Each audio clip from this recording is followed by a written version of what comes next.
तर आपण जय किसान green India कंपनीचे किती वर्षापासून खत वापरताय? जवळजवळ आता आपल्याला 10 वर्ष झाली. 10 वर्षापासून आपण खत वापरतोय. गेल्या वर्षी जवळजवळ 12 एकरसाठी आपण खत वापरलेले.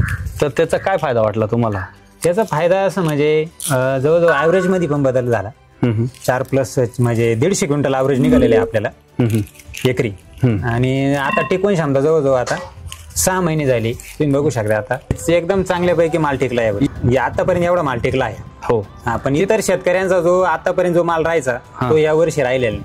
रासायनिक खत वापरल्यामुळं बऱ्यापैकी जवळजवळ चाळ्या मोकळ्या झालेल्या आहेत. जवळजवळ चाळीतून पाणी निघालेलं आहे. तसं आपलं पाहतात खाद निघाली कोरडी प्रमाणात एकदम वरला कांदा अजिबात नाही. हो, म्हणजे टिकवून क्षमता एकदम म्हणजे 100% रासायनिक खतावरचा जो कांदा आहे त्याच्यातून पूर्णपणे कांदा सडला आणि त्याच्यातून जे काळं पाणी निघतं कांदा सडल्यानंतर ते परिपूर्ण सडलेला कांदा आहे त्यांचा.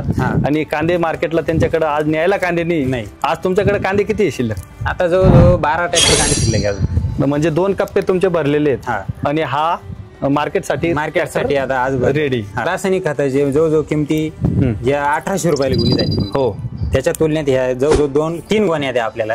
हो, म्हणजे हे जवळजवळ 3 गोण्या जर रासायनिक खताच्या किमतीमध्ये या जवळजवळ तुम्हाला 6 गोण्यांचं किट मिळून जातं. त्या 3 टाकायच्यात या 6 गोण्या पडून जाते आपल्या 1 एकरासाठी. आणि इतर रासायनिक खत तुम्ही किती प्रमाणात कमी केलेलं आहे इडून मागं? रासायनिक खत म्हणजे आमच्या एकरी 3 बॅग व्हायचे तळातच. जमिनीला जो बेसल डोस राहायचा ना आपला तो तळातच 3 गोण्या व्हायच्या.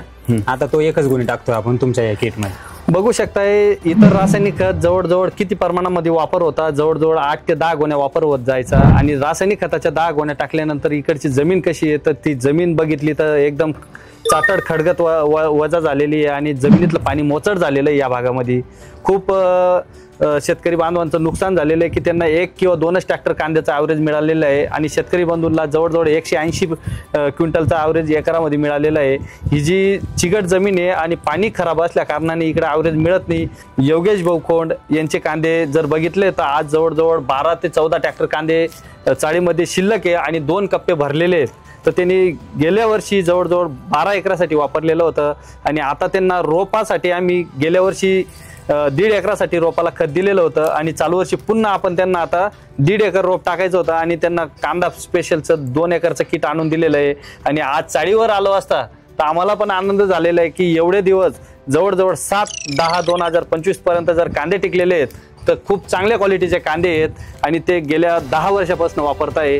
आज त्यांना खूप आनंद झालेला आहे की सर आमचे कांदे तुमच्या खतामुळे चांगले टिकलेले आहेत. धन्यवाद शेतकरी बंधू.